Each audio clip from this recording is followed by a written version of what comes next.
Olá, está começando o programa Educação Inclusiva, Aprendendo com as Diferenças. No centro do debate, a inclusão de pessoas historicamente minorizadas. Qual o papel da família, da escola e do poder público para a inclusão de pessoas pretas, da população LGBTQIAPN+, pessoas com deficiência e indígenas, seja no espaço escolar, nos espaços públicos ou privados? Como podemos saudar uma dívida histórica e transformar nossa sociedade de forma a abarcar as diferenças e criar um presente onde todas, todos e todes sejam visibilizados? E mais, qual o papel da educação nesse contexto? Este projeto é uma realização da Fundação Demócrito Rocha, com patrocínio da Assembleia Legislativa do Ceará. Neste segundo programa, vamos falar sobre a educação inclusiva sob a ótica da população LGBTQIAPN+.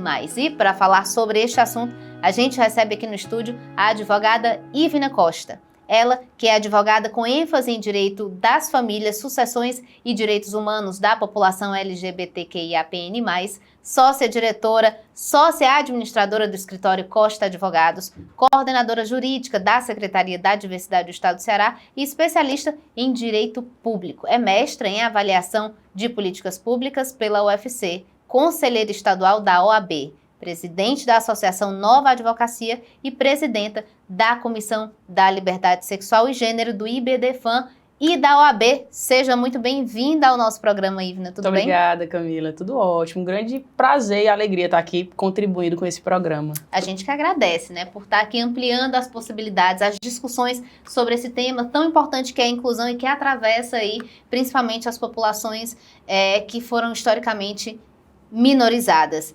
Para começar, Ivna, eu queria saber de você como é que você tem acompanhado aí as discussões, né, quando a gente fala de inclusão relacionada à população LGBTQIAPN+. Você acha que a gente avançou muito nos últimos anos ou você acha que a gente poderia ter dado uma acelerada ainda mais? Eu sempre costumo parafrasear, né, uma música que diz que nós avançamos a passos de formiga e sem vontade.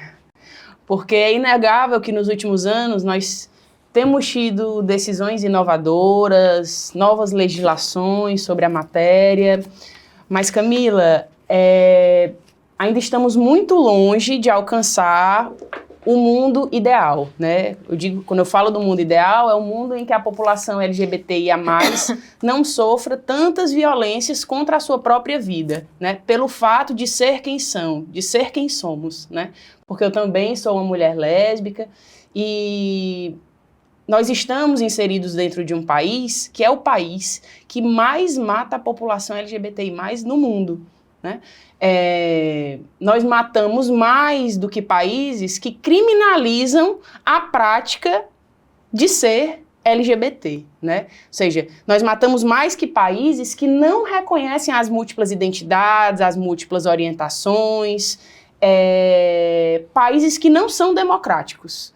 Então, a gente precisa ainda refletir muito, né, com relação aos nossos avanços, porque ainda são pequenos frente ao grande desafio que a gente enfrenta dentro desse país que é continental.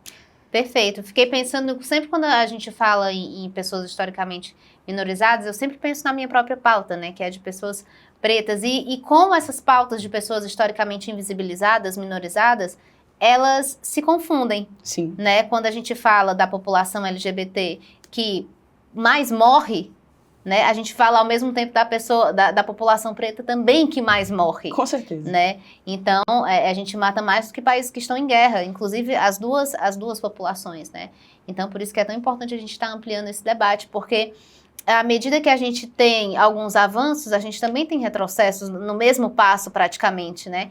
Então, como é que a gente sustenta ali tudo que a gente conquistou, né? E quando a gente fala em educação, porque a base de tudo, como a gente vem falando nesse projeto, é a educação. Então, quando a gente fala numa educação inclusiva, sob essa ótica também da população LGBT e a educação que é a base de tudo, né? Qual a importância de essa pauta também estar sendo discutida na nossa educação de base?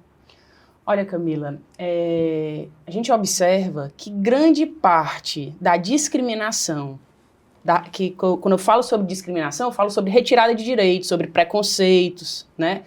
Que gera exclusão do mercado de trabalho, que gera inacessibilidade de saúde, enfim, que gera alguns problemas sociais. a gente tem como fundo a falta da educação, né? Então, a adoção de uma perspectiva inclusiva da educação, ela tem uma força transformadora social que a gente precisa apostar, né?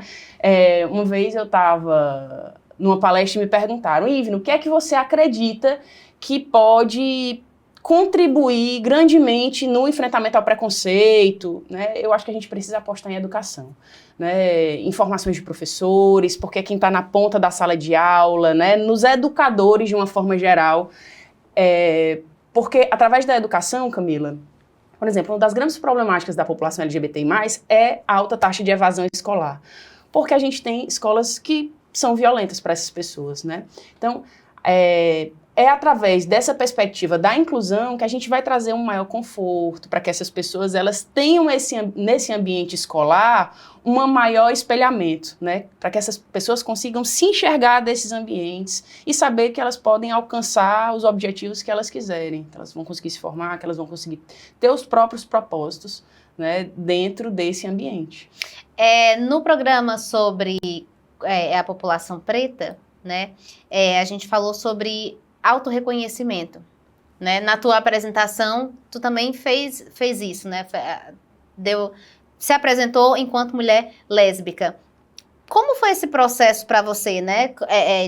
Porque eu acho, é isso que eu tô dizendo, eu tô achando muitas semelhanças entre as nossas pautas, sim, né? Em que momento você se reconheceu, no sentido não para você, né? Porque você sempre, a pessoa se reconhece, né? Mas para os outros, né? E como é que foi esse processo? E dentro desse contexto, qual é a importância da escola? Aliás, quais são os maiores desafios da população LGBT dentro do ambiente escolar? Camila, eu sempre digo que eu não sou uma boa equação quando a gente vai falar em processo de autorreconhecimento, porque eu tenho uma família que acolheu muito o meu processo de identificação enquanto mulher lésbica, né? O que faz um diferencial gigante dentro da sua própria aceitação, que isso é algo natural, né? Então, você se fortalece até para enfrentar os problemas do mundo, né? Até para partir para esse enfrentamento, porque a sociedade é muito cruel, né?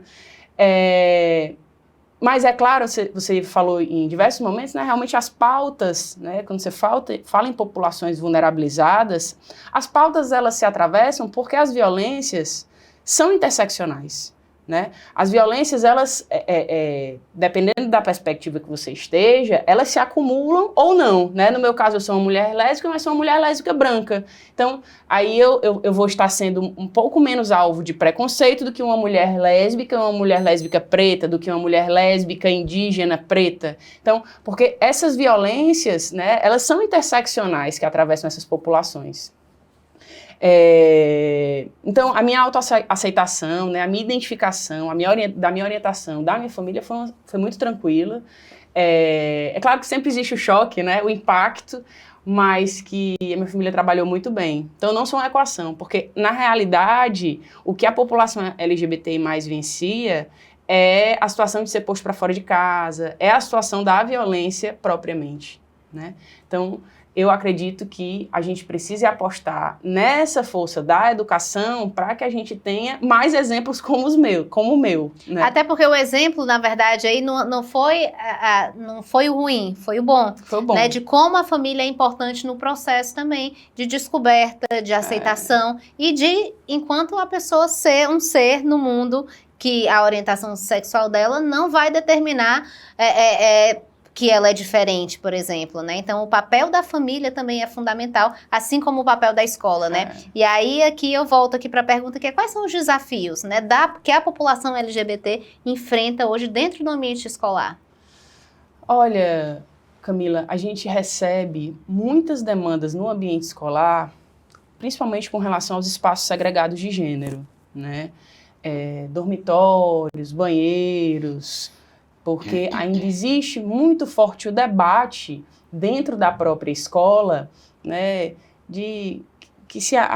com relação a nome social também, né? Por exemplo, com relação à criança que já não se identifica ali com o sexo que lhe foi atribuído no nascimento, com o gênero que lhe foi atribuído no nascimento, ela querer ser chamada de um nome social, né? Como é que isso funciona?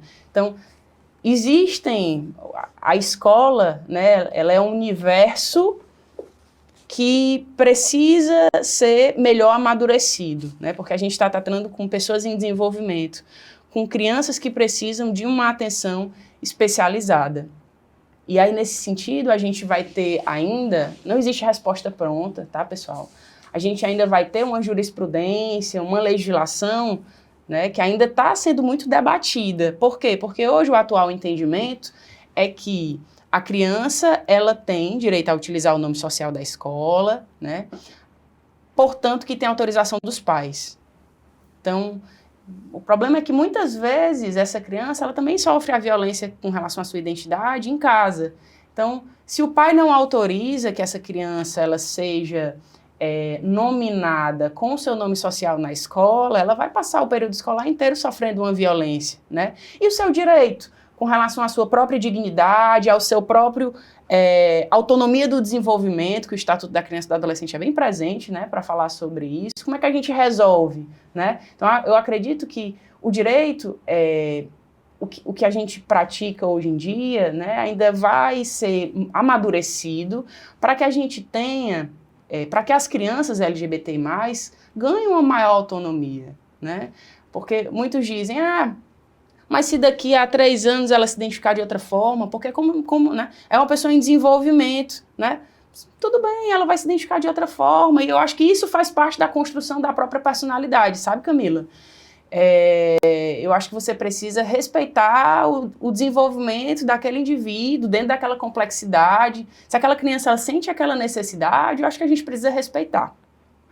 E aí, muitos professores me perguntam, Ivna, e o que é que você indica, né? Porque se eu não tenho autorização do pai, eu não posso usar um nome social dentro de sala de aula, né?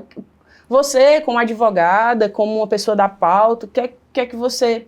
Pessoal, eu indico... É claro que a gente não precisa nominar a pessoa da forma como ela não gosta, né? Então, de repente, evitar usar aquele nome, né?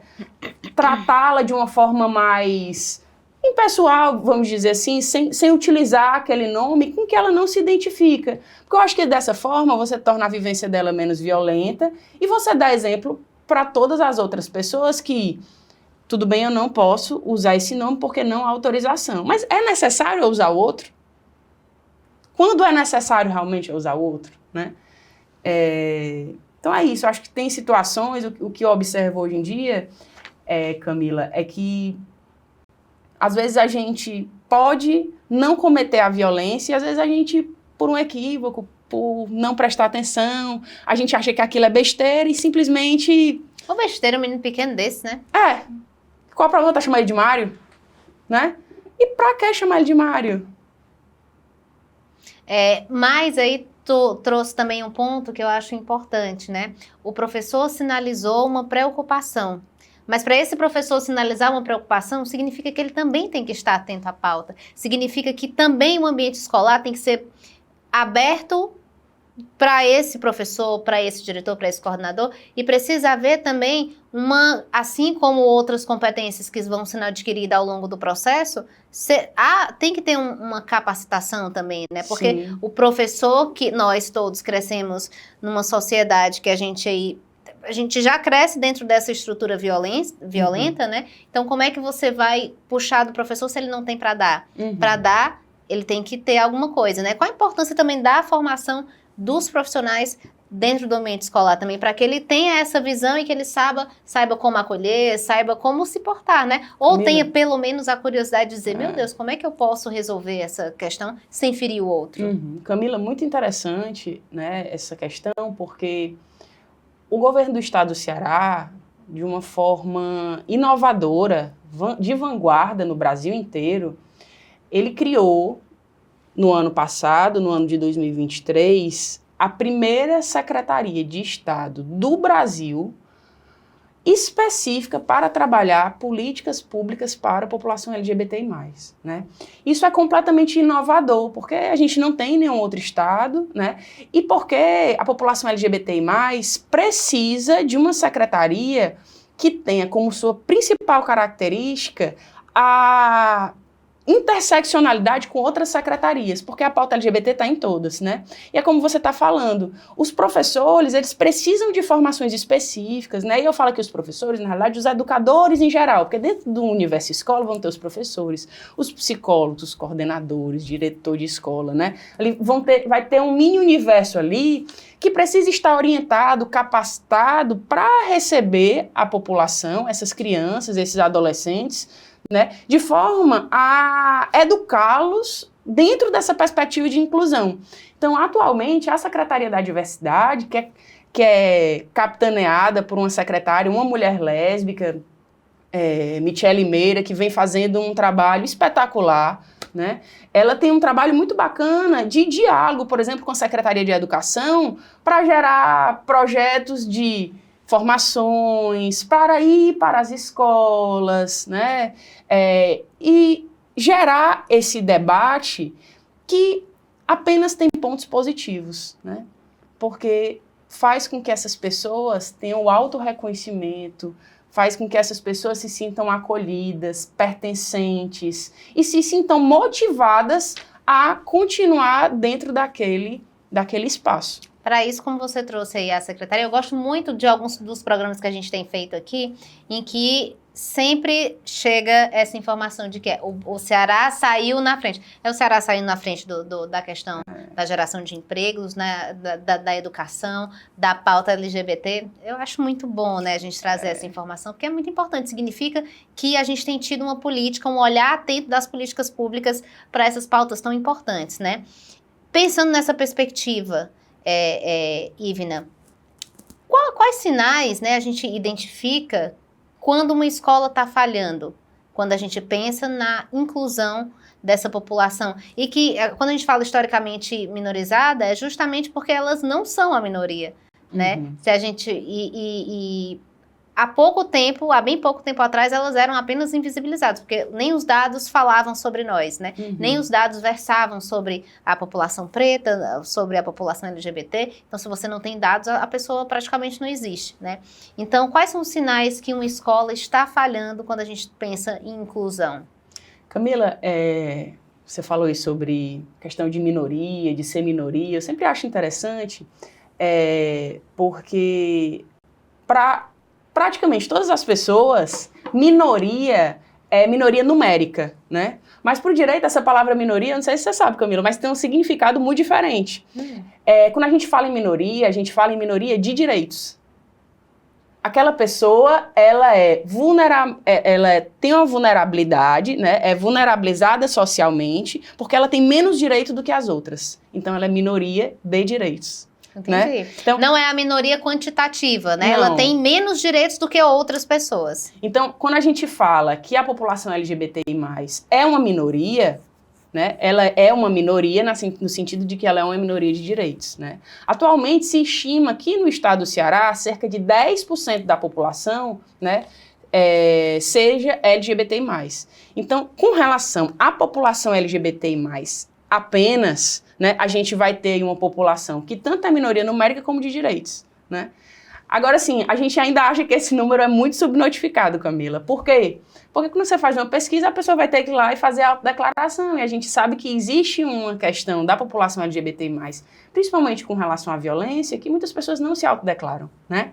Então, a gente acredita que esse percentual em torno de 10% seja subnotificado, né, para o Estado. Então, com relação à população negra é diferente, né, que é a sua pauta, porque efetivamente a população negra é uma minoria, é uma maioria numérica, né, o IBGE está aí para conversar sobre isso, mas é uma minoria de direitos, porque ainda é socialmente vulnerabilizada com relação aos seus próprios direitos, os seus direitos fundamentais, né, que são os direitos constitucionais, vida, educação. Exatamente.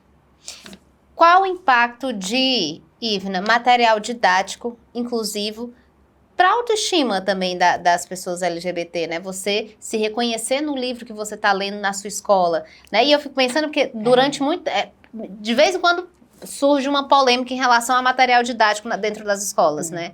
Então, quando a gente fala de material didático inclusivo, é uma pauta também que ainda precisa ser amplamente debatida, porque ainda é um grande tabu, um grande problema você trazer o contexto social que existe dentro dos livros, né? Com toda certeza. Camila, a perspectiva hegemônica durante muitos anos foi que gênero, identidade eram categorias imutáveis. Você nascia, né? A perspectiva da sociedade é que nasce menina, é mulher, acabou. Pronto. Nasce menino, é homem, acabou. Né? Mas a gente hoje entende que isso não nos atende enquanto sociedade, Camila. Que essa é uma perspectiva que não abraça a toda a nossa sociedade. E um Estado, para ele ser verdadeiramente democrático, né, que puxando para... ele precisa olhar para toda a sua população, para toda a sua sociedade, né? Ele precisa reconhecer a todo o seu povo. Então, quando eu tenho um material didático que ele não trate a população, que ele não ensine para a criança que nosso país é diverso, que nós somos diferentes, e essas diferenças elas se refletem em raça, identidade, múltiplas orientações sexuais, né? Será que a gente tem uma educação verdadeiramente democrática? Né? Eu realmente acredito que não, né? Inclusive, eu tive a experiência até com uma pessoa da minha família, Camila, que o filho chegou, né? Aí ela deu uma blusa rosa, ela disse, não, isso é roupa de menina. Rosa é roupa de menina. Onde é que essa criança está aprendendo isso? Porque isso ele só tem contato na família e na escola, que são os dois primeiros lugares de socialização de uma criança, né? Então, o que é que as nossas crianças elas estão aprendendo? Então, realmente, a gente precisa redobrar o cuidado, né? Para que a nossa educação, para que os nossos materiais, eles retratem o nosso povo, né? E quando eu falo povo, é a nossa sociedade, que é dentro da nossa complexidade. Porque como é que você vai ensinar que somos diferentes, que existem as diferenças, se não está lá no material? Porque não adianta também você ter um dia específico em que você vai falar sobre outras pautas, aspas, muitas aspas, não convencionais, em dias específicos, se no dia a dia você não trabalha essas pautas, se no material lá não está dito, né? Ô Camila, eu vou até entrar aqui num assunto muito, né, que eu acho importante ser retratado, né? Sempre que a gente vai falar sobre esse assunto, de materiais para criança, o pessoal entra muito na pauta. Aí, Vina, mas isso é doutrinação, você está doutrinando a criança. Você vai. E, Camila, eu acho que a gente precisa trabalhar cada temática considerando a faixa etária, né? Aqui ninguém está dizendo que o material a ser disponibilizado sobre identidade, sobre povo, vai tratar da mesma forma do que para um adolescente de 17 para um de 3. Não é isso. Essa não é a pauta, definitivamente, né? Agora, você falar para uma pessoa de 3 anos, né, para uma criança, que existem diferenças, que a diferença, a maior marca do ser humano, você diz assim, Ivna, qual é a maior marca do ser humano? É sermos diferentes, pessoal. Em tudo, né? A Camila estava comentando aqui antes, né, sobre a sigla LGBTQIAPN+, né, como tá grande. Mas é só um dado relevantíssimo. Vocês sabiam que existem mais de 90 orientações sexuais e mais de 35 identidades de gênero? Então, pessoal, essa sigla é uma amostra grátis para a população, assim, entendeu? Porque é muito maior, a complexidade do ser humano é muito maior do que essa sigla, né? Então, assim, a sigla ela é composta pelos movimentos sociais que se organizaram dessas identidades e para formar essa sigla. Mas que é só a pontinha do iceberg, né? É apenas uma pontinha do iceberg da complexidade humana. Então, Eu acho que cada vez mais a gente tem essa compreensão, a gente precisa trazer essa perspectiva para as nossas crianças, de acordo com a sua faixa etária, né? Tem duas perguntas, Camila, que eu sempre faço ao final das minhas falas, né? Uma é se alguém está se sentindo mais gay por estar assistindo, né? Porque tem gente que acha que, mas você fala disso, as pessoas, né? Vai influenciar, né? Tenho certeza, Camila, né? É claro, assim, que deve existir, pode existir, né? Algum telespectador. Eu acho que, na verdade, pode existir na perspectiva de, eu acho que é uma identificação que a pessoa não tinha, né? Mas uma transformação, eu acho que não é possível, né? Eu acho, inclusive, que eu não tenho esse poder de persuasão. E a outra questão que eu sempre gero a reflexão, Camila, é sobre essa questão, né? De será que a criança, é aviltante para a criança, por exemplo, ouvir que existem pessoas diferentes, por pequena que for, entendeu? Então é isso, o material tem que ser adequado à faixa etária, e eu acho que a gente tem bons profissionais, né, educadores, que têm essa perspectiva e que estudaram, né, para a formulação desses materiais, e hoje em dia eu acho que esse debate ele só avança e é o futuro. E o presente. Você falou de futuro, mas eu quero trazer aqui algo que eu acho que é do passado e que é o retrocesso, na verdade, né? Na minha opinião. Quais os impactos de projetos de lei, Ivna, que buscam justamente ir na contramão do que a gente está falando aqui, né? Que é censurar o debate sobre gênero e sexualidade dentro da escola? Totalmente na contramão do próprio Estado Democrático de Direito, né? Como é que um Estado que se reconhece como democrático não reconhece uma parte do seu povo?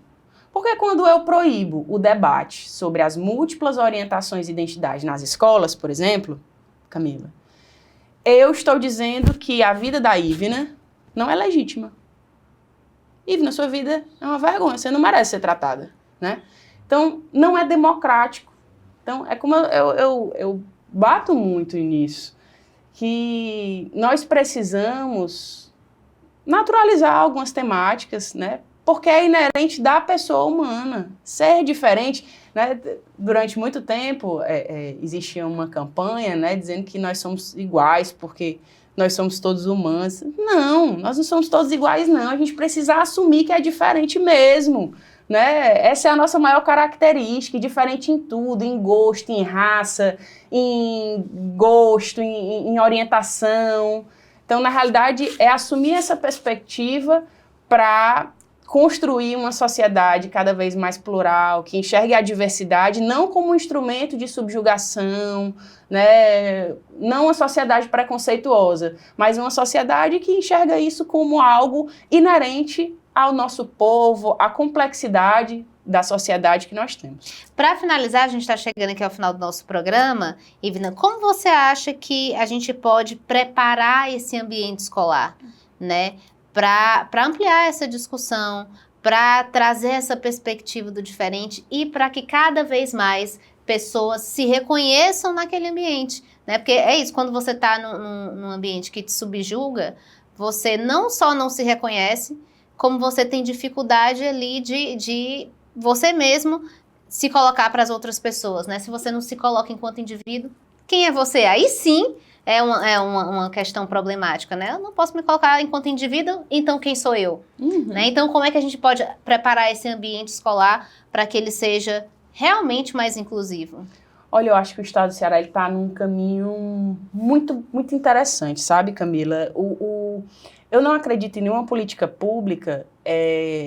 As políticas públicas, elas demoram um pouco a dar resultado, porque dentro desse processo de formação são muitas escolas. Então, essa perspectiva da interseccionalidade, ela vai fazer dentro de pouco tempo uma diferença enorme, né? A gente já trouxe aqui o Estado do Ceará como um estado muito vanguardista, né? Então, eu acho que a perspectiva é a gente se tornar ainda mais, porque a gente tem um governo verdadeiramente que tem uma perspectiva do progresso, né? Da inclusão, do acolhimento da individualidade das pessoas. Então, eu acredito que a gente esteja aí num bom caminho, né, para a superação desses preconceitos e dessas diferenças. Pelo que tu acompanha, né, porque chega lá para você, já que tu é especialista nessa área, né, você acha que a escola hoje já é diferente nesse sentido da escola de quando tu estava nela, de quando tu era criança e ia para a escola? Muito, muito diferente. E olha que eu não, assim, eu tenho 29 anos, saí da escola há 10, né? E já acho que ela tem uma grande diferença. Acho que o acolhimento da diversidade, ela está muito maior, né? As pessoas, elas estão se identificando mais de formas diferentes, né? Porque muita gente diz assim, mas antigamente não existiam pessoas trans na escola. Será que não existiam? Na verdade, as pessoas chegavam e saíam, né? E hoje em dia você já vê algumas pessoas trans na universidade, ocupando espaços de destaque. Então é isso, a evolução é dentro dessa perspectiva. Que bom, então é com essa boa notícia aqui que Ivna traz, né, a partir da própria perspectiva dela, né, de que estamos avançando. E que bom que estamos avançando. Obrigada, Ivna. Obrigada, Camila. Eu fico sempre à disposição para mais contribuições. Perfeito, agradecemos muitíssimo aqui por enriquecer aqui os nossos dados, né, a nossa sabedoria em relação a essa temática tão importante. Este foi o 2º programa Educação Inclusiva Aprendendo com as Diferenças. Este projeto é uma realização da Fundação Demócrito Rocha com patrocínio da Assembleia Legislativa do Ceará. Na pauta do nosso próximo programa, vamos falar da educação inclusiva sob a ótica da pessoa com deficiência. Quais os maiores desafios da educação inclusiva para esta parcela que representa quase 9% da população brasileira? Nos vemos no próximo programa. Tchau!